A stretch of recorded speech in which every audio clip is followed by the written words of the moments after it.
So, Assalamu alaikum students and a very good noon to all of you. अच्छा जी, हम लोग पढ़े थे हेल्थ असेसमेंट और हेल्थ असेसमेंट का सेकंड चैप्टर हमने स्टार्ट किया था, that is interviewing skills and health history. हम लोगों ने कल देखा था कि what is interview, what are the interviewing skills, focus area क्या होता है किसी भी इंटरव्यू का, and what are the major phases of interview. और फिर हम लोगों ने खासी डिटेल के साथ उन फेजेस को डिस्क्राइब भी किया था। आई होप सो वो पोर्शन आप सबको क्लियर होगा। आज हम लोग अपना चैप्टर यहीं से कंटिन्यू करेंगे, तो चलें अपनी बुक्स को ओपन कर लें आप।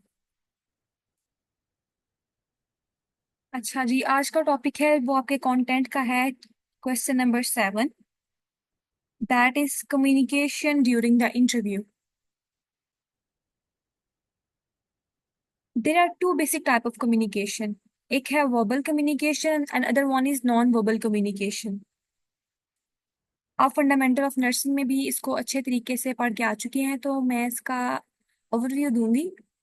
तो किसी पॉइंट को लेके कोई कंफ्यूजन हो तो आप लोग पूछ सकते हैं, और इसको हम लोग स्टार्ट करते हैं। अब अगर आपका वर्बल कॉन्टेक्स्ट आपके नॉन वर्बल प्रोसेस के साथ सिंक्राइज्ड होगा तो आपका कम्युनिकेशन, जो आपका इंटरव्यू होगा, वो इफेक्टिव होगा, और आपका इंटरव्यू जो होगा वो एक प्रोडक्टिव होगा। आप जो हिस्ट्री एक्वायर करना चाहते हो, जो पेशेंट से सब्जेक्टिव डाटा आपने कलेक्ट किया है, वो एक अच्छी हेल्थ हिस्ट्री आप एक्वायर कर सकोगे through the interview, if you have command or non-verbal and verbal cues of yours। पहले हम लोगों ने देखना है what is non-verbal communication। Non-verbal communication is a type of communication that involves the body language। अब इसमें कौन कौन सी चीजें आ जाती हैं नॉन-वर्बल कम्युनिकेशन में? अपीयरेंस आ जाता है, डिमीनर है, फेशियल एक्सप्रेशंस हैं, आपकी gait, posture, attitude, eye contact, आपकी साइलेंस और लिसनिंग स्किल्स। ये सारी जो मैंने अभी पैरामीटर्स या पॉइंट डिस्कस किए हैं, these are included in non verbal communication. What is appearance? पहला पॉइंट है अपीयरेंस। आपने इंश्योर करना है कि आपकी अपीयरेंस जो है वो प्रोफेशनल है। You have wear the comfortables and tidy clothes. आप जो आइडेंटिफिकेशन अपना कार्ड पहनते हो, उस पे आपकी जॉब डिस्क्रिप्शन, आपकी पोस्ट डिस्क्रिप्शन प्रॉपरली दी हो, आपका नाम जो है वो, आपका नेम टैग हो, क्लियरली विजिबल होना चाहिए। ठीक है। आपके जो फिंगर नेल्स हैं, they should be neat and shortcut. और ज्वेलरी जितनी मैक्सिमम आप मैक्सिमम मिनिमम पहनो उतना ही बेहतर है। ठीक है, आपने कोशिश करनी है कि ज्वेलरी जो है वो मिनिमम हो। This is regarding to the appearance. ये पॉइंट तो आसान था। अब नेक्स्ट पॉइंट है डिमीनर। डिमीनर का क्या मतलब होता है? डिमीनर का मतलब होता है आपका आउटपुट बिहेवियर। आउटपुट बिहेवियर में क्या आएगा कि जैसा कि आपने कोई भी इंटरव्यू के लिए एक इंटरव्यू सेटिंग डिसाइड कर ली है कि आप यहाँ पे इंटरव्यू कंडक्ट करोगे अपने क्लाइंट के साथ, अपने पेशेंट के साथ, तो आपने इस बात का बड़ा ख्याल रखना है कि जब आप उस रूम में, उस सेटिंग में एंटर हो, तो आप बहुत काम और कंपोज वे में वहां पे एंटर हो, rather देन कि आप किसी पे चिल्ला रहे हो, you yelling at the workers, are laughing loudly, are muttering under your breath। इससे क्लाइंट जो है वो कंफ्यूज हो जाएगा, और वो आपके साथ ना इंफॉर्मेशन उतने कॉन्फिडेंस के साथ शेयर नहीं करेगा जितने के साथ वो शेयर कर सकता है। ठीक है। आपने क्लाइंट को, जब आप कंफर्टेबल वे में गए, क्लाइंट को आपने ग्रीट किया। सेकंड पॉइंट, आपने ग्रीट करना है क्लाइंट को उसके नाम से, bye her good name, his and her good name. फिर आपने क्या करना है, क्लाइंट से इंफॉर्मेशन लेनी है। तो आपने ज्यादा फ्रेंडली या टची नहीं होना इसके साथ। आपने एक प्रोफेशनल डिस्टेंस मेंटेन करके रखना है अपने क्लाइंट के साथ, जिसको हम लोगों ने कहा था ना प्रोक्सिमिक्स। अब प्रोक्सिमिक्स हम लोगों ने फंडामेंटल में कहा था कि एक स्टडी है डिस्टेंस की ड्यूरिंग द कम्युनिकेशन, जिसमें इंटीमेट डिस्टेंस का उसने बताया हुआ था, पर्सनल और सोशल और पब्लिक डिस्टेंस के विद न्यूमेरिकल वैल्यू। ठीक है। आई थिंक उनको बताने की जरूरत नहीं है, वो आपको अच्छे तरीके से पहले ही आता है, लेकिन अगर किसी को नहीं पता तो आप लोग पूछ सकते हैं। ठीक है। थर्ड पॉइंट है फेशियल एक्सप्रेशंस। आपके फेशियल एक्सप्रेशन जो होते हैं वो ट्रू मार्कर होते हैं that what you are truly thinking. ठीक है।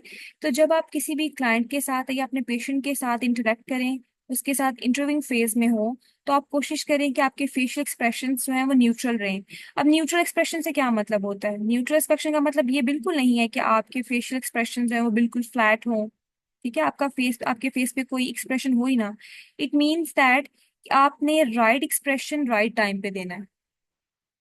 न्यूट्रल एक्सप्रेशन का मतलब है right expression at the right time.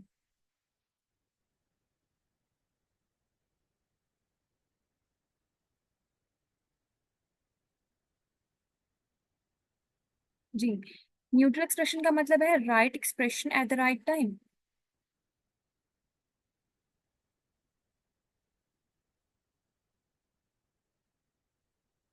Next is attitude. Attitude का क्या मतलब है? एटीट्यूड का मतलब ये है कि आपने पेशेंट को जब भी डील करना है तो आपने नॉन जजमेंटल एटीट्यूड शो करना है। ठीक है, आपने बायसनेस शो नहीं करनी, पर अपना कोई भी पॉइंट इम्पोज नहीं करना। यानी कोई एथिक या मोरालिटी की आपकी अपनी सेंस है वो पेशेंट पे आप इम्पोज नहीं करेंगे। जैसे कि कोई क्लाइंट है स्मोकिंग करता है, तो आप कंडिसेंडिंगली उसको ये नहीं कहोगे कि डेंजर ऑफ स्मोकिंग के बारे में आप उसको बताते जाओ और उसको ये फील कराओगे that you are foolish and I am more intelligent than you. ठीक है, आपने उसको गाइड करना है, उसको इस चीज की तरफ लेके आना है, माइल करना है, लेकिन आपने कंडोलेंस का फैक्टर शो नहीं करना। ठीक है, नेक्स्ट है साइलेंस। एक इंपॉर्टेंट नॉन वर्बल टेक्निक है जब आप पेशेंट के साथ कम्युनिकेट कर रहे होते हो इंटरव्यू फेज में, दैट इज साइलेंस। आपने अलाउ करना है पेशेंट को।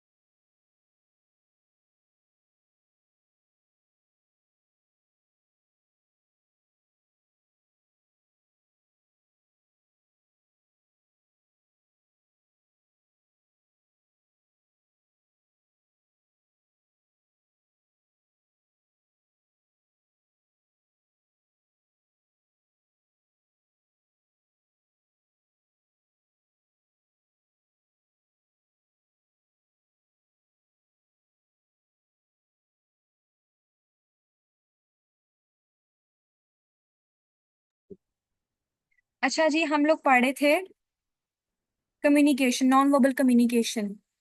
तो नॉन वर्बल कम्युनिकेशन में अपीयरेंस को देखा, डिमीनर को देखा, फेशियल एक्सप्रेशंस देखी और एटीट्यूड को देखा। इन पॉइंट्स को लेके कोई आपकी कंफ्यूजन है तो आप लोग पूछ सकते हैं।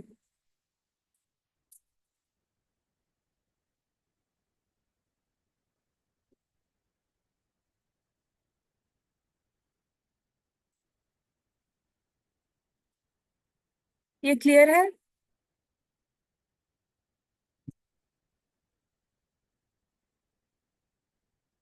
अब नेक्स्ट पॉइंट है लिसनिंग। लिसनिंग एक इम्पोर्टेंट स्किल है जब भी आप इंटरव्यू फेज में हैं। तो आपने क्लाइंट को ध्यान से सुनना है, एक अच्छा आई कांटेक्ट मेंटेन करना है। ठीक है, अप्रोप्रिएट फेशियल एक्सप्रेशंस देने हैं और अपनी एक प्रॉपर बॉडी पोजीशन जो है वो मेंटेन करके रखनी है। Okay, good. आपने अवॉइड करना है क्रॉसिंग योर आर्म्स और सिटिंग बैक। ठीक है, आपने अनअटेंटिव या ब्लैंक लुक नहीं देनी। ठीक है, तो आपकी लिसनिंग स्किल्स भी ड्यूरिंग इंटरव्यू आपकी कमांड होनी चाहिए इन पे। ये क्लियर है? क्योंकि ये फंडामेंटल ऑफ नर्सिंग में पहले पढ़ के आ चुके हैं, तो ये आई थिंक पहले भी आपको इन सब चीज़ों का आइडिया है। ये क्लियर है यहाँ तक?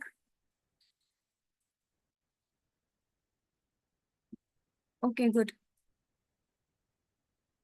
आप शायद थोड़ा देर से आई हैं, तो कोई मसला हो तो आप पूछ सकती हैं। ओके, नेक्स्ट है वर्बल कम्युनिकेशन।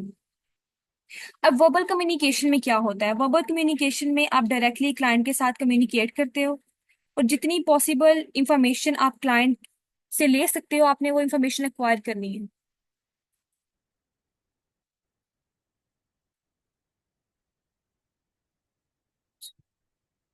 सॉरी, आप क्या कह रही हैं मुकद्दस? अच्छा अच्छा, फर्स्ट ईयर, मैं फर्स्ट ईयर की बात कर रही हूँ कि फर्स्ट ईयर में फंडामेंटल ऑफ नर्सिंग में आप लोग ये पॉइंट बड़े अच्छे से पढ़ के आ चुके हैं। फंडामेंटल में F1 में ये बात की थी फर्स्ट ईयर की।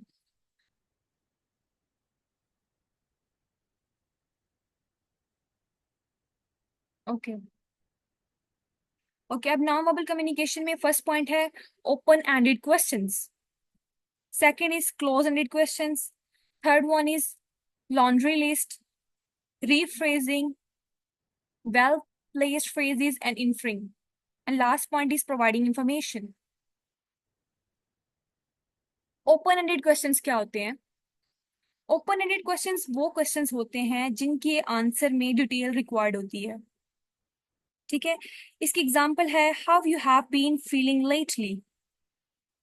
तो आप लोग ऐसे क्वेश्चंस पूछोगे जिससे क्लाइंट आपको मैक्सिमम डाटा प्रोवाइड करेगा, और वो सिग्निफिकेंट डाटा जो आपको मिलेगा वो क्लाइंट हेल्थ हिस्ट्री स्टेटस के बारे में आपको मैक्सिमम इंफॉर्मेशन प्रोवाइड करेगा। ठीक है, तो आपने ओपन एंडेड क्वेश्चन पेशेंट से पूछने हैं। सेकंड पॉइंट है that is close ended questions. ये जो है ना हाईलाइट किया हुआ है, ये आप लोग ये कर लें, ये काफी है। ठीक है, क्लोज एंडेड क्वेश्चंस क्या होते हैं? क्लोज एंडेड क्वेश्चन में आपने पॉइंटेड गाइडेड क्वेश्चंस क्लाइंट से पूछने होते हैं जिनका आंसर जो है वो यस या नो में है। मिसाल के तौर पे क्या आप पेशेंट से पूछते हो कि क्या आपको अभी पेन है? ठीक है, तो ये एक है यस या नो। अगर आप उससे नेचर ऑफ पेन पूछते हो तो that is on open ended question. ठीक है, इसमें नीचे जैसे लिखा हुआ है when did the nausea start, कि नॉजिया कब आपको स्टार्ट हुआ है। ठीक है, this is the example of close ended question. अब नेक्स्ट है लॉन्ड्री लिस्ट। लॉन्ड्री लिस्ट में जैसे हम लोग मल्टीपल चॉइसेस क्वेश्चन करते हैं ना, एमसीक्यूज करते हैं कि जी हमारे पास मल्टीपल ऑप्शंस होते हैं और हम लोगों ने एक सिलेक्ट करना होता है जो हमें अप्रोप्रिएट लग रहा होता है। सेम वही है लॉन्ड्री लिस्ट। जब आप पेशेंट से कोई क्वेश्चन करेंगे तो इसमें लॉन्ड्री लिस्ट में ना आपने पेशेंट को खुद ही ऑप्शंस प्रोवाइड कर देने हैं। फॉर एग्जाम्पल, आप क्लाइंट से पूछते हो is the pain severe, dull, sharp, mild, cutting, और पियर्सिंग। आप उसको एक खुद एक नेचर ऑफ पेन पे ऑप्शंस प्रोवाइड कर रहे हो। अब उस लिस्ट में से जो क्लाइंट है, जो आपका पेशेंट है, वो सिलेक्ट करेगा जो वाकई वो फील कर रहा है। ठीक है, ये क्लियर है लॉन्ड्री लिस्ट क्या होती है?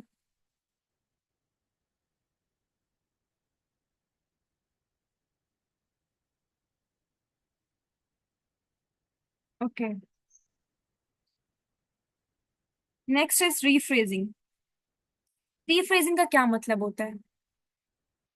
रीफ्रेजिंग का मतलब है कि क्लाइंट ने जो भी आपको इंफॉर्मेशन प्रोवाइड की है, ठीक है, पूरे इंटरव्यू फेज में।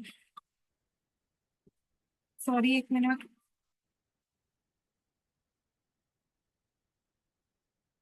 हाँ जी, रीफ्रेजिंग में ये होता है कि क्लाइंट ने जो भी आपको इंटरव्यू फेज में कोई इंफॉर्मेशन प्रोवाइड की है, आपने उस इंफॉर्मेशन को क्लैरिफाई करना है।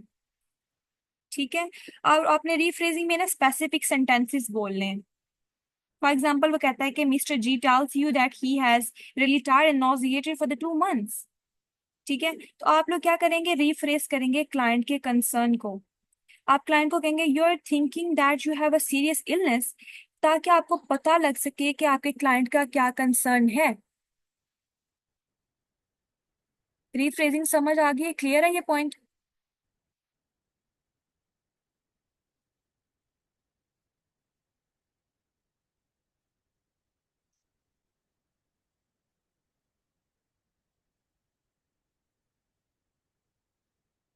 Okay, good. Next is well placed phrases. Well placed phrases में क्या है कि हर कल्चर कंटेंट में ना कुछ टैग लाइंस होती हैं। ठीक है, तो आप लोगों ने क्या करना है, जब भी पेशेंट के साथ कम्युनिकेट कर रहे हो, जब वो अपनी सिम्टम्स को या अपनी फीलिंग्स को, अपने परसेप्शंस या बिलीव्स को एक्सप्लेन कर रहा है, तो आपने ना अटेंशन, पूरी अटेंशन के साथ उसको सुनना है। और फिर उसको ये जेस्चर देने के लिए कि आप, हाँ, अश्योर करने के लिए कि हाँ ठीक है, आप इंफॉर्मेशन में ध्यान से सुन रहे हो, और क्लाइंट को इनकरेज करने के लिए आपने दरमियान में ना, जैसे हम लोग कहते हैं जी जी मैं समझ रही हूँ, जैसे हम कहते हैं यस आई एग्री। ठीक है, तो आप लोगों ने वेल प्लेस्ड फ्रेजेस को भी यूज करना है। ठीक है, अब नेक्स्ट पॉइंट है इन्फ्रिंग। अब इन्फ्रिंग का मतलब क्या होता है? इन्फ्रिंग का मतलब होता है रीजनिंग। अब रीजनिंग क्या है कि फॉर एग्जांपल मिसाल के तौर पे कि एक क्लाइंट आपके पास आया है और वो कह रहा है कि I have a pain in my stomach. अब एक लेमैन लैंग्वेज में या एक नेटिव लैंग्वेज टर्म्स में स्टमक का मतलब होता है एब्डोमेन। पिछला पॉइंट रिपीट कर दूं? वेल प्लेस्ड फ्रेजेस की बात कर रहे हैं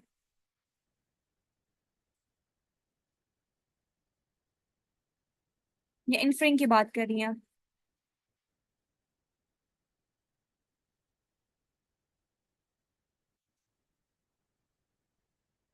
okay, I will repeat that. Last point था well placed phrases. Well placed phrases में क्या है कि जब आप लोग अपने क्लाइंट से इंटरव्यूइंग फेज में उसके सिम्टम्स के बारे में, उसकी फीलिंग्स के बारे में, उसकी बिलीव्स या परसेप्शंस के बारे में उससे पूछ रहे हो ना, तो आपने क्या करना है दरमियान दरमियान में उसको श्योर करना है कुछ वर्ड्स को, कुछ फ्रेजेस को यूज करके कि आप उसमें इंटरेस्ट ले रहे हो, उसकी बात को समझ रहे हो। जैसे कि उसने लिखा हुआ यस, जैसे कहते हैं जैसे हम लोग कहते हैं जी जी मैं समझ रही हूँ, I do agree, I agree. आपने ऐसे फ्रेजेस को यूज करना है दरमियान में, ताकि क्लाइंट इंकरेज हो और वो अपनी बात को कंटिन्यू रखे और आपको एक अच्छी हेल्थ हिस्ट्री प्रोवाइड करे। अब क्लियर है? Okay good. अच्छा, हम लोग पढ़े थे इनफ्रिंग। इनफ्रिंग की एग्जांपल मैं आपको दे रही थी कि इसका मतलब होता है कि आपने अपनी रीजनिंग एबिलिटीज को यूज करना है। मिसाल के तौर पे एक पेशेंट आया है, इसकी एग्जांपल ये है, वो कहता है कि I have a pain in my stomach. तो एक नेटिव टर्म में स्टमक का मतलब होता है एब्डोमेन, और वो कह रहा है पेट में दर्द है, स्टमक में दर्द है, और अपने राइट साइड पे उसने ना हाथ रखा हुआ है। तो आप लोग श्योर करोगे, इन्फर करोगे ये पूछ के कि आप do you have difficulty with the right side of your stomach. ठीक है, आपने वर्ड स्टमक ही यूज करना है, आपने ये नहीं कहना कि लोअर एब्डोमेन। आपने रीजन तो कर लिया कि उसके right side of lower abdomen में पेन है, लेकिन वर्ड आप वही यूज करोगे जो क्लाइंट की नेटिव लैंग्वेज में उसके लिए अंडरस्टैंडेबल है। ठीक है, ये बात क्लियर है, ये पॉइंट क्लियर है आपको?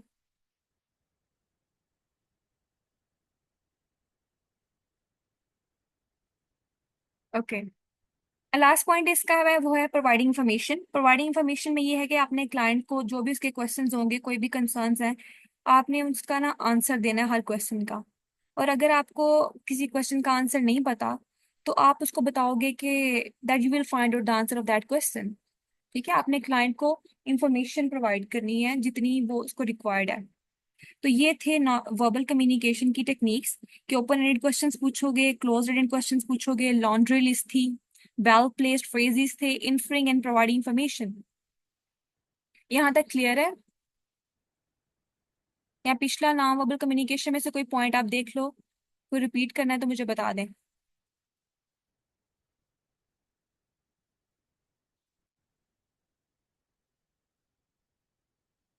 Okay good. ये हम लोगों ने कर लिया बेट्स। अब हम लोगों ने देखनी है थोड़ी सी, तो अपनी बेट्स की बुक को खोलें। I will share screen Bates chapter.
अच्छा, स्क्रीन शेयर हो रही है आपको?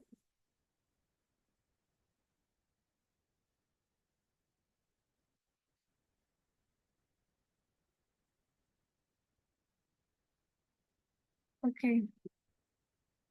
अब अपने बेट्स का चैप्टर नंबर 2 खोलें।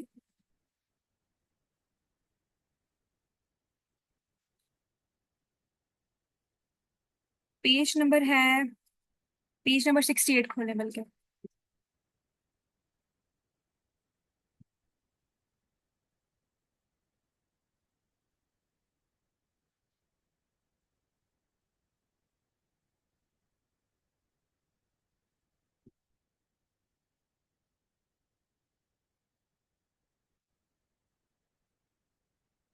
ओपन कर लिया page number 68। The fundamentals of skilled interviewing.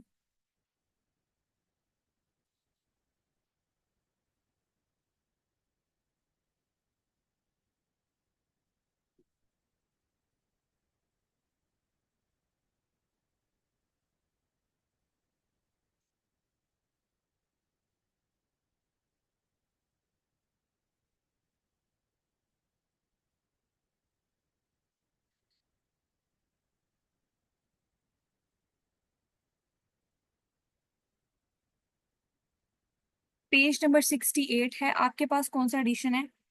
ऊपर लिखा हुआ है fundamentals of skilled interviewing. Page number 44 आपकी बुक पे। ओके। अच्छा जी। ये क्वेश्चन है कि स्किल्ड इंटरव्यूइंग टेक्निक्स क्या क्या होती हैं। ठीक है। इसमें कुछ टेक्निक्स जो मेरे पास बुक है उसमें ऐड हुई हुई है। इसका एक रॉ सा निमोनिक है, आप इसके ऊपर वो लिख सकते हैं। जैसे हार्ट में चैम्बर्स होते हैं ना, एट्रिया और वेंट्रिकल, उनमें इलेक्ट्रिकल एक्टिविटी को रिकॉर्ड करने के लिए हम ईसीजी करते हैं। ठीक है। और ईसीजी की जो वेव आती है वो PQRST वेव आती है। तो इसका एक निमोनिक है AV, यानी एट्रियो वेंट्रिकुलर एक्टिविटी से याद रखना AV। ईसीजी और उस पे जो वेव आती है दैट इज PQRST वेव। तो अगर तो आप ये लिखना चाहते हैं तो आप इसको लिख लें, वरना कोई और भी निमोनिक जनरेट कर सकते हैं। अब ए से क्या है? ए से है एक्टिव लिसनिंग। V से है वैलिडेशन। E से है एम्पैथेटिक रिस्पॉन्स भी, और एम्पावरिंग द पेशेंट, ये दो पॉइंट है ई से। ठीक है। सी से आता है कम्युनिकेशन, नॉन वर्बल कम्युनिकेशन, जो हमने अभी सारे बॉडी लैंग्वेज को देखा, पोस्चर को देखा, गेट को देखा, साइलेंस, ये सारे नॉन वर्बल कम्युनिकेशन। जी से है गाइडेड क्वेश्चंस। जी से है गाइडेड क्वेश्चंस। निमोनिक रिपीट कर दूं? अच्छा। मैंने कहा कि जैसे हम लोग हार्ट के दो देखते हैं ना, एट्रिया और वेंट्रिकुलर होते हैं, तो उसमें जो इलेक्ट्रिकल एक्टिविटी जो नजर आती है वो हमें ईसीजी पे नजर आती है। AV, ECG, और जो वेव बनती है हमारे पास उसको हम लेबल करते हैं जी पॉइंट्स जो ईसीजी के होते हैं, PQRST points. AV, ECG, PQRST। Okay. हो गया, नॉट गुड। अच्छा। ए से था एक्टिव लिसनिंग, बी से validation, E for empathetic response और एम्पावरिंग द पेशेंट। सी से है communication, non verbal communication specifically. G से है guided question. P partnering. Q से questioning. R reassurance. S summarization. और टी से ट्रांजिशन, जो लिखा हुआ है ना हाईलाइटनिंग ट्रांजिशंस, ट्रांजिशन। ठीक है, ये इसका निमोनिक है। नोट कर लिया? आगे चले।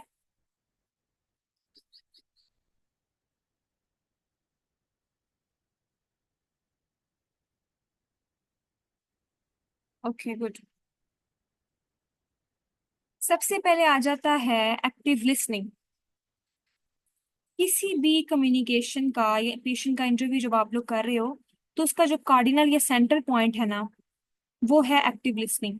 पेशेंट जो भी आपको इंफॉर्मेशन प्रोवाइड कर रहा है, उसके कोई भी इमोशनल स्टेट है, वर्बल और नॉन वर्बल, जो भी, आपने ध्यान से उसको नोट करना है, पेशेंट को सुनना है। Focus on what the patient is telling you, both verbally and non verbally. ठीक है।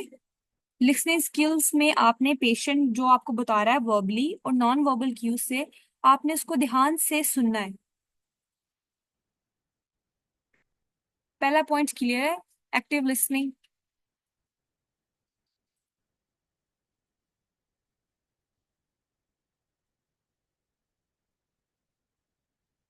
ओके, अब सेकंड पॉइंट है आपकी बुक में, that is adaptive questioning. Adaptive questioning को हम लोग गाइडेड क्वेश्चनिंग भी कहते हैं। इसका मतलब होता है कि आपने डायरेक्टेड क्वेश्चनिंग पेशेंट से करनी है और उसकी ना सारी अटेंशन एक स्पेसिफिक एरिया ऑफ हिस्ट्री पे लेके जानी है। पहले आप लोग इसकी ना टेक्निक्स उसने बताई हुई है नीचे, बहुत अच्छी, बल्कि ये ऊपर ऊपर ही बताई हुई है। ये टेक्निक्स को यूज करके आपने अडेप्टिव क्वेश्चनिंग पेशेंट से करनी है, उसे हेल्थ हिस्ट्री एक्वायर करने के लिए ड्यूरिंग द इंटरव्यू। पहले आपने क्या करना है, डायरेक्टिंग द क्वेश्चन, यानी आपने मूव करना है ओपन एंडेड क्वेश्चन से टुवर्ड द फोकस क्वेश्चंस। पहले आप पेशेंट से पूछोगे डिटेल्ड क्वेश्चंस, फिर आप डिटेल क्वेश्चन से मोर स्पेसिफिक की तरफ जाओगे, यानी आप पहले ओपन एंडेड क्वेश्चन पूछ रहे हो, फिर आपने उससे गाइडेड क्वेश्चन या पॉइंटेड क्वेश्चन के आंसर्स पूछने हैं जो कि हैं क्लोज एंडेड क्वेश्चन। अब आपने उसे डायरेक्ट कर लिया क्वेश्चन। अब सेकंड पॉइंट है कि आपने ग्रेडेड रिस्पॉन्स करना है उस क्वेश्चन के आंसर में। जैसे आपने अब उसको ओपन एंडेड से क्लोज एंडेड की तरफ तक मूव कर रहा है, अब यस नो में पेशेंट आंसर दे रहा है, तो आप लोगों ने अब ये नहीं करना कि यस नो में, बल्कि आप पेशेंट को के ग्रेड करें।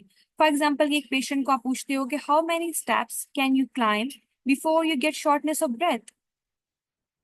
कि अगर पेशेंट से पूछते हो कि आप सीढ़ियां चढ़ते हुए कितने स्टेप्स चढ़ने के बाद आपको ब्रेथलेसनेस होती है, rather देन कि आप पेशेंट से ये पूछो कि do you get shortness of breath climbing the stairs. ठीक है, तो आपने पेशेंट से ग्रेडेड रिस्पॉन्सेज के बारे में एक्वायर करना है। उनको बताना है कि वो ग्रेड करें अपनी प्रॉब्लम को, या कोई भी आप हेल्थ हिस्ट्री क्वेश्चन से पूछ रहे हैं। ये क्लियर है?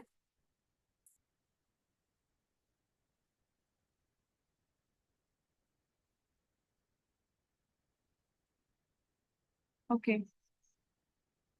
नेक्स्ट पॉइंट है asking a series of questions one at one time. जैसे हम हेल्थ हिस्ट्री पेशेंट की ले रहे होते हैं ना, पास्ट हेल्थ हिस्ट्री या फैमिली हेल्थ हिस्ट्री, तो हम लोग पूछते हैं जी आपको, आपकी फैमिली को या आपको कोई डायबिटीज, शुगर, हाइपरटेंशन, ऐसी कोई बीमारियां तो नहीं है, फैमिली में कैंसर तो नहीं है। आप एक ना लंबी लिस्ट देते हो पेशेंट को, तो वो क्लाइंट के लिए ना एक शेयर कंफ्यूजन हो जाती है, वो बैकवर्डिंग स्टेज में चला जाता है। तो आपने क्या करना है, जब आप उसको एक लंबी सी लिस्ट प्रोवाइड कर रहे हो ना, तो डिफरेंट आपको उसको बता रहे हो ये चीजें हैं, ये चीजें हैं, तो इसमें एक पॉज मेंटेन करना है। ठीक है, और आपने इसके दौरान जब आप पेशेंट को मल्टीपल एक सीरीज प्रोवाइड कर रहे हो, आई कांटेक्ट इस्टेब्लिश करके रखना है। ठीक है, और एक टाइम में एक ही क्वेश्चन आपने बोलना है। ये है asking a series of question one at one time. Next है offering multiple choices for the answer. जैसे हम लोगों ने अभी पीछे पढ़ा था कि आपने पेशेंट को लॉन्ड्री लिस्ट प्रोवाइड करनी है, ताकि वो आपकी प्रोवाइडेड लिस्ट में से ही एक ऑप्शन, बेस्ट ऑप्शन जो उसके लिए है, वो चूज करे और आपको बताए कि इसकी प्रॉब्लम क्या है। जैसे आपने कहा था कि describe your word pain in words, और वर्ड्स आपने प्रोवाइड किए थे, एक्किंग पेन है, शार्प पेन है, प्रेशरिंग है, बर्निंग है, शूटिंग है, समथिंग एल्स। और एक इम्पॉर्टेंट बात यह है कि आप अपनी लॉन्ड्री लिस्ट को मॉडिफाई भी कर सकते हो, इसमें आप एडिशंस भी कर सकते हो। ठीक है, और दूसरी एग्जांपल इसकी ये हो सकती है कि आप पेशेंट से पूछ रहे हो कि जी आपको कॉफ है, बाद में आप उसको ये लिस्ट मल्टीपल चॉइसेस देते हो कि आपकी ड्राई कॉफ है या फिर विद स्पूटम। ठीक है, अभी तक हमने टेक्निक पढ़े थे किस चीज की, कि हम लोगों ने गाइडेड क्वेश्चनिंग कैसे पेशेंट से करनी है। पहले आप क्या करेंगे, ओपन एंडेड से मूव करेंगे टुवर्ड द फोकस या क्लोज एंडेड क्वेश्चन। फिर आपने क्वेश्चन जो पूछने हैं उसके ग्रेडेड रिस्पॉन्स को देखना है। फिर आपने सीरीज ऑफ क्वेश्चन को पूछना है, लेकिन एक क्वेश्चन एट वन टाइम। तीसरा पॉइंट है आपके पास कि आपने मल्टीपल चॉइसेस आंसर के लिए पेशेंट को प्रोवाइड करनी है। अब जब आपने पेशेंट को मल्टीपल चॉइसेस प्रोवाइड कर दी ना, तो इन्फॉर्मेशन कोई ना कोई पेशेंट पर आपको देगा। ठीक है, वो इस इन्फॉर्मेशन को आपने फर्दर क्लैरिफाई करना है बाय रिफ्लेक्टिंग योर वर्ड्स। आपने कुछ अल्फाज बोलने हैं, तो पेशेंट को आपने पूछना है कि वाकई आप ये कहना चाह रहे हैं कि आपका यही प्रॉब्लम है। जैसे tell me exactly what do you mean by flu, ताकि आपकी जो इंफॉर्मेशन है और जो क्लाइंट की इंफॉर्मेशन है वो सेम है, जो आप परसीव कर रहे हैं और जो क्लाइंट बताना चाह रहा है वो सेम चीजें हैं। ठीक है, आपने क्लैरिफाई करना है कि what does the patient means. फिर है इनकरेजिंग द कॉन्टिन्यूअर्स। कॉन्टिन्यूअर्स में क्या होता है कि आपने, जैसे हमने कहा था कि कुछ फ्रेजेस को यूज करना है, जैसे yes, go on, I am listening, I am all years. ठीक है, पॉजेस को यूज करना है, नोट करना है अपने हेड को, या साइलेंस को यूज करते हुए पेशेंट को इनकरेज करना है कि वो अपनी कोई भी जो स्टोरी बता रहा है तो वो कंटिन्यू रखे। ठीक है, इनकरेज करना है कॉन्टिन्यूअर को या पेशेंट को कि वो अपनी हेल्थ हिस्ट्री प्रोवाइड करता रहे आपको। ये टेक्निक्स आपके पेपर में आ सकती हैं, techniques for the guided questioning. ये क्लियर है?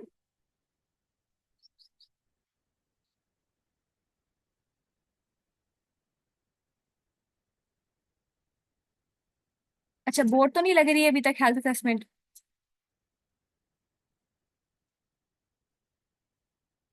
असल में है ऐसा ही कि अभी इसके इंट्रोडक्टरी चैप्टर्स है ना, ये फाउंडेशन बिल्ड करती है आपकी।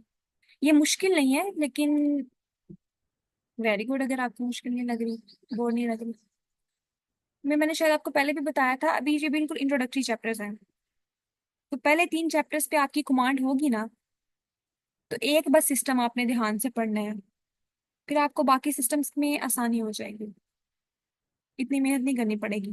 लेकिन ये शुरू पे जो चीजें हैं ये बुक्स पे भी रैंडम लिखी हुई हैं, बेट्स पे तो खासी रैंडम है। जेनेट वेबर पे ऑर्गेनाइज्ड है, लेकिन ये टॉपिक जेनेट वेबर में नहीं लिखा हुआ, लेकिन इम्पोर्टेंट है पेपर पॉइंट ऑफ व्यू से भी, पास पेपर में भी आया हुआ है। तो इसलिए ये वेट से हम लोग कवर कर रहे हैं, साथ साथ दोनों बुक्स को टच करेंगे कि अगर इसमें से पेपर बने तो फिर भी आपका अटेम्प्ट हो जाए। क्लियर है?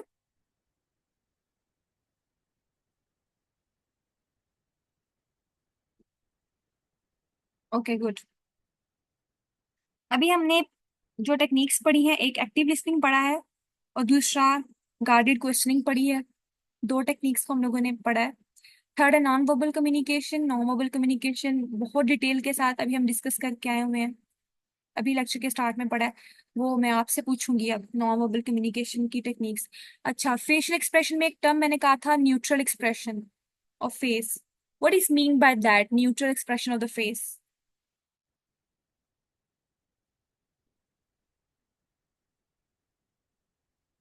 जल्दी से बताएं।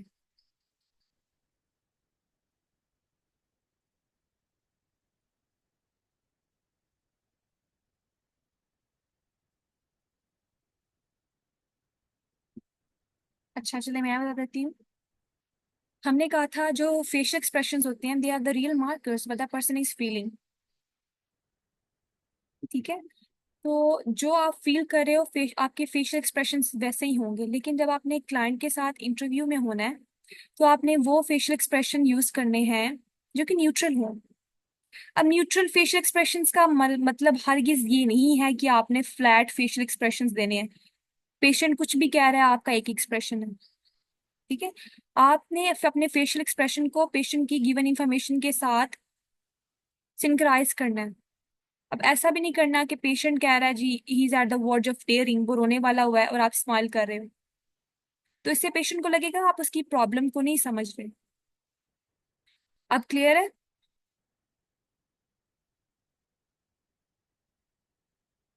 ओके, इसका मतलब होता है right expression at the right time. ठीक है, वेरी गुड। फैसिलिटेशन भी ना ये आ जाता है, आप नॉन वर्बल में ही आ जाता है। ठीक है, आपने अपनी बॉडी लैंग्वेज से, अपने वर्बल कुछ क्यू से या फ्रेजेस से पेशेंट को फैसिलिटेट करना है, इनकरेज करना है कि वो मैक्सिमम इंफॉर्मेशन आपके साथ शेयर करे। ठीक है, तो ये रिपीट करने की जरूरत नहीं है। Next point is echoing. अब इकोइंग आप ध्यान से सुने। इकोइंग में आपने क्या करना है, आपने सिंपल पेशेंट के वर्ड्स को ही, जो वो कहेगा, आपने उसको, जो आपको लगता है ना जिसपे पेशेंट इम्फोसाइज करना चाह रहा है, जिसपे उसका जोर है, जिस लफ्ज पे, जिस प्रॉब्लम पे, आप उस वर्ड को रिपीट कर दोगे। जैसे इसकी एग्जांपल नीचे बड़ी अच्छी दी हुई है कि पेशेंट कहता है the pay the pain got worse and began to spread. अब वो रुका है, पॉज आया है, तो आपका रिस्पॉन्स क्या होगा? स्प्रेड। यानी उसी की गिवन इंफॉर्मेशन में से आप कह रहे हो कि स्प्रेड या आपकी पेन जो है वो आगे वो एग्रीवेट हो रही है, दूसरे पार्ट तक स्प्रेड कर रही है, रेडिएट कर रही है। ठीक है। फिर पेशेंट कहता है yes it went to my shoulder down to my left arm to the fingers, it was so bad that I thought I was going to die. ठीक है। जब उसने ये सेंटेंस कहा तो पॉज आया, तो आपका रिस्पॉन्स होगा गोइंग टू डाई। यानी पेशेंट की ही गिवन इंफॉर्मेशन को आपने रिफ्लेक्ट बैक करना है उसी के वर्ड्स को इको करके। इससे ना पेशेंट की जो इंफॉर्मेशन होगी वो मैक्सिमम रिवील होती है। डिस्क्लोजर का ये एक अच्छा ट्रिक है, अच्छा टैक्ट है। इकोइंग क्लियर है?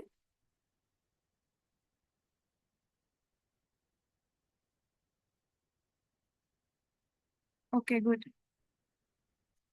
नेक्स्ट पॉइंट है एम्पैथेटिक रिस्पॉन्स। अब एम्पैथेटिक रिस्पॉन्स भाई क्या होता है? अब दो टर्म्स होती हैं, एक होती है सिंपथी और एक होती है एम्पैथी। इनमें डिफरेंस पता है? सिंपथी और एम्पैथी में डिफरेंस पता है? ओके बताएं जरा क्या डिफरेंस होता है सिंपथी और एम्पैथी में।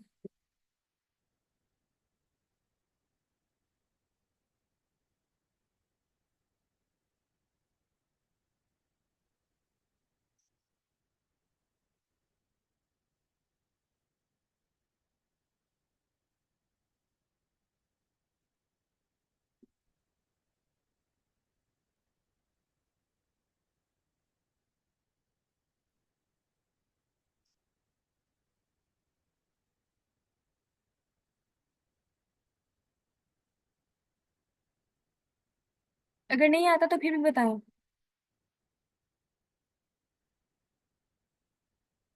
एक मेन लाइन है बस वो बता दें मुझे। सिंपथी मीन्स दूसरों के लिए हमदर्दी फील करना। एग्जैक्टली बिल्कुल यही है। सिंपथी का मतलब यही होता है कि आप जो दूसरे पर्सन की फीलिंग को ना आप उसको ये जेस्चर दो कि हाँ ये मैं भी फील कर रहा हूँ। ठीक है। लेकिन एम्पैथी का मतलब होता है कि putting one self in another shoes, कि जो दूसरा बंदा फील कर रहा है आप उसको फील भी कर रहे हो और आप उसको अंडरस्टैंड भी कर रहे हो, उस पेशेंट की उस पेशेंट की कंप्लेन को या उसकी फीलिंग को। ठीक है। You are understanding their illnesses. तो आपने गोल्डन रूल अप्लाई करना है कि आप वाकई पेशेंट की पेन को, उसकी फीलिंग्स को आप खुद भी कहते हो कि अज्यूम करते हो कि मुझे भी उतनी ही फील हो रही है। ठीक है। तो आपने पेशेंट के साथ इम्पैथेटिक रिस्पॉन्सेस देने, बिल्ड करने। ठीक है। इस एग्जांपल दी हुई है, I I can't imagine how hard this must be for you. तो आप लोग क्या कर सकते हैं, you must be feeling sad. जब क्लाइंट ये कह रहा है तो आप उसको ये कहोगे I think you must be feeling feeling sad. तो आपने ऐसा जेस्चर देना है कि आप पेशेंट के लिए एम्पैथेटिक रिस्पॉन्स जनरेट करो। ये क्लियर है पॉइंट?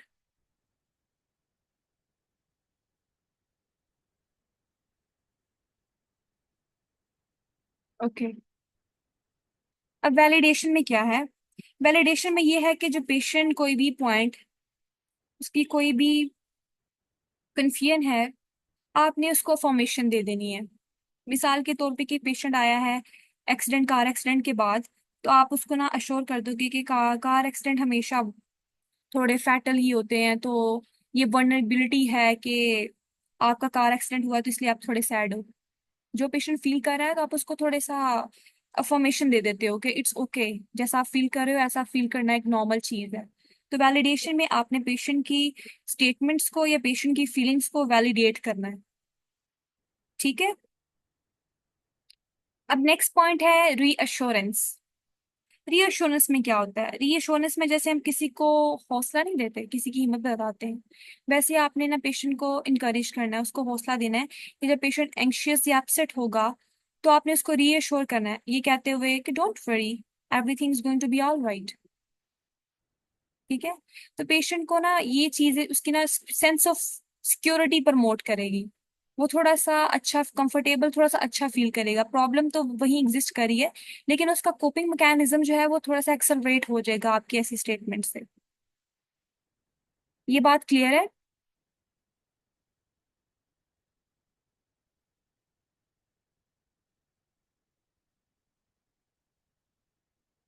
अच्छा, नहीं क्लियर? अच्छा, इसको रीएश्योरेंस का मतलब है कि जब आप किसी भी अपसेट या आप किसी भी एंशियस क्लाइंट है ना, आप उससे बात कर रहे हो, ठीक है। अब आपने ना, पेशेंट वो जो है बहुत परेशान है, तो आपने क्या करना है, पेशेंट को जैसे हिम्मत नहीं देते, हम हौसला देते हैं पेशेंट को। हम उसको कहेंगे कि परेशान ना हो, सब ठीक हो जाएगा, ठीक है। आपने पेशेंट को रीएश्योरेंस प्रोवाइड करनी है। जैसे यहाँ पे जी जी, ओके, समझ आ गई, ठीक है, गुड। अब नेक्स्ट पॉइंट है समराइजेशन। समराइजेशन में क्या करना है आपने, जितनी भी इंफॉर्मेशन आपने कलेक्ट की पेशेंट से, आपने उसको एक कैप्सूल समरी की फॉर्म में रख देना। फिर आपने जो समरी बनाई है वो पेशेंट को बतानी है कि जी हम मैंने ये समरी बनाई है पूरे डाटा की। आप इसमें से कोई चीज ऐड करना चाहो, कोई चीज जो है वो इनकरेक्ट डॉक्यूमेंट हो गई है, तो आप मुझे बताओ, मैं उसको चेंज करूँ, ठीक है। आपने पेशेंट जैसे उसे लिखा ना एनीथिंग एल्स, ठीक है। आपने पेशेंट से पूछना है कि जो समरी आया कि उस आपने नोट की है वो ठीक है। और जितनी भी आपकी वर्किंग फेज में आपने सारा डाटा लिया था, वो पेशेंट को आपने वो समराइज कर देना है अपना, पेशेंट की कंफर्मेशन के साथ। समराइजेशन क्लियर है ये पॉइंट?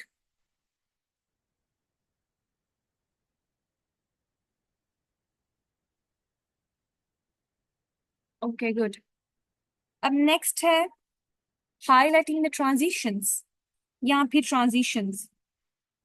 असल में जब पेशेंट पहली दफा किसी भी हेल्थ केयर फैसिलिटी में आता है ना, या किसी भी हेल्थ केयर सिस्टम में आता है, तो थोड़ा सा एप्रीहेंसिव होता है। एप्रीहेंसिव का मतलब है थोड़ा सा कंफ्यूज होता है। ये पढ़े हाईलाइटिंग द ट्रांजिशंस, ठीक है। तो पेशेंट की ना वो बैफोल्ड और कंफ्यूजिंग स्टेट में ना, उसको समझ नहीं आती नॉर्मल चीजें भी। आप उससे नॉर्मली बात करोगे ना, आप मेडिकल जार्गन्स नहीं भी यूज करोगे, वो फिर भी थोड़ा सा कंफ्यूज साउंड करेगा। तो इंटरव्यू के दौरान ना, अब जब भी अपना कोई नई चीज, कुछ कोई भी अपना स्टेप लेना, एडवांस लेना, अपना कोई स्टेप लो ना, कोई भी मैयर लो, तो आपने पेशेंट को ना, उससे पहले पेशेंट को इन्फॉर्म करना है ट्रांजिशन के बारे में। आपने पेशेंट को डायरेक्शंस प्रोवाइड करनी है। जैसे सड़कों पे हम लोग रोड्स पे देखते हैं ना, साइन पोस्टिंग्स वगैरह होती हैं कि अब ये डायरेक्शन यहाँ पे होगी, अब ये यहाँ पे ये चीज है, स्पीड स्लो कर लें, ठीक है। इसी तरह जब इंटरव्यू आप रीड कर रहे हो, तो आपने पेशेंट को भी इंफॉर्मेशन प्रोवाइड करते रहना है कि अब मैं आपका फिजिकल एग्जामिनेशन करने जा रही हूँ, मिसाल के तौर पे आप उसको ये कहें, तो ये फिजिकल एग्जामिनेशन आल्दो पेनफुल नहीं होगा, लेकिन आप थोड़े अनकंफर्टेबल होंगे, और आपका ये जो भी एरिया अंडर एग्जामिनेशन होगा मैं उसको एक्सपोज करूंगी। तो अगर आप कहीं पे भी पेन फील हो या अनकंफर्टेबल हो तो लेट मी नाउ, ठीक है। आपने पेशेंट को ना ट्रांजिशंस के बारे में बताते जाना है, ट्रांजिशन के बारे में हाईलाइट करते जाना है थ्रू द इंटरव्यू, या कोई भी परफॉर्मेंस आप कर रहे हैं। सो हाईलाइटिंग द ट्रांजिशंस, ये पॉइंट क्लियर है?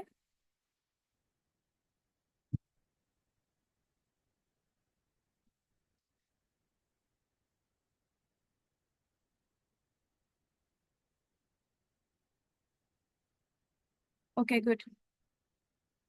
अब एक पॉइंट है एम्पावरिंग द पेशेंट। पेशेंट को एम्पावर करना है आपने। आपके पास बेट्स का कौन सा एडिशन प्रेजेंट है अभी?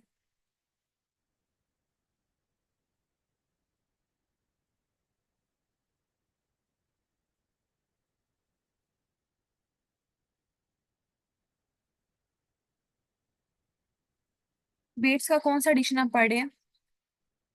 अभी ये जो मेरे पास है, स्क्रीन पे तो नहीं शो हो रहा, लेकिन बुक में एम्पावरिंग द पेशेंट टेक्निक है के नाम से एक बॉक्स बना हुआ है। हम लोग वो आज बॉक्स करेंगे अभी। वो टेबल मिल गया आपको?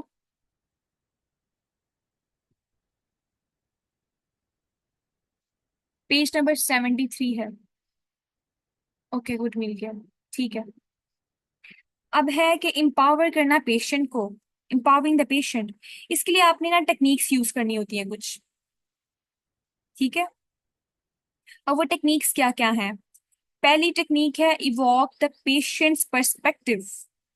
आपने पेशेंट के पर्सपेक्टिव को इवॉक करना है, उसको उकसाना है कि वो बताए कि उसका पर्सपेक्टिव क्या है, एक्सप्लोर करना है पेशेंट के पर्सपेक्टिव को। पेशेंट के पर्सपेक्टिव को एक्सप्लोर करने का ना एक निमोनिक है, उसको निमोनिक को कहते हैं 5, FIFE, 5। ये लिख लें। फर्स्ट जो पॉइंट है, इवोकिंग या एक्सप्लोरिंग द पेशेंट्स पर्सपेक्टिव, उसके लिए एक निमोनिक डिवाइस है 5।